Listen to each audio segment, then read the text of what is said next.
पुण्य का फल भोगोगे तो करना ही पड़ेगा, और पुण्य के फल को भी छोड़ के चलो दोगे तो पुण्य पीछे पीछे दौड़ेगा।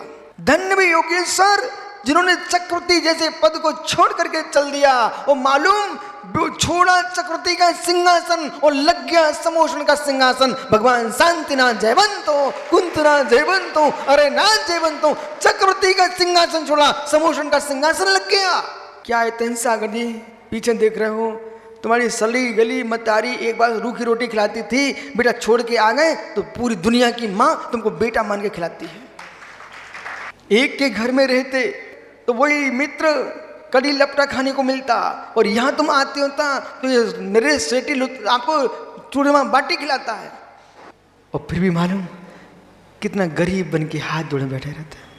उस समय निर्गंत मुनियों को ये निहारना चाहिए, एक अरबपति खरबपति पुरुष भी एक जैन मुनि के हाथ साथ जोड़े, चाहे राष्ट्रपति आ जाए, प्रधानमंत्री आए, कोई भी देश का नेता आ जाए, लेकिन हर व्यक्ति हाथ जुड़े बैठा है।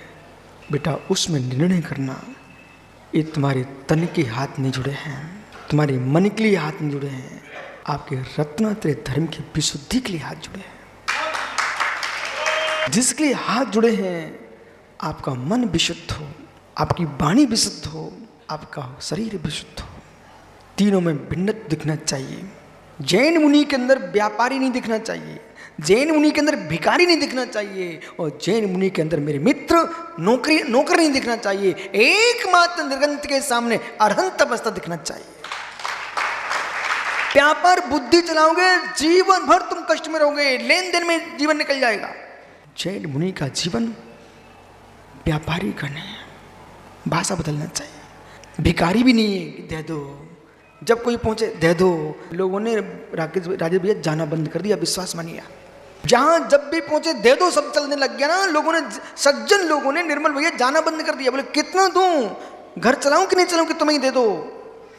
निर्गंतों की भाषा भिखारी की नहीं होती है, निर्गंतों की भाषा व्यापारी की भी नहीं होती है कि 5 रुपए की मूर्ति है 10 लाख में बेच रहे हो। अरे व्यापारी की भाषा है, जैन मुनि की भाषा नहीं है। भिखारी भी नहीं होते, व्यापारी भी नहीं होते हैं। नौकरी भी नहीं कर रहे हो कि तुम मुनि बन के ऐसा नहीं कर रहे हो किसी का कि हम मुनि बने हैं इसलिए मेरा सम्मान बढ़ाओ। तुम नौकर हो क्या? न जैन मुनि नौकर नहीं होता, भिखारी नहीं होता, व्यापारी नहीं होता। एकमात्र श्रवण जो होता है अंतर आत्मा परमात्मा बनने का स्वामी होता है।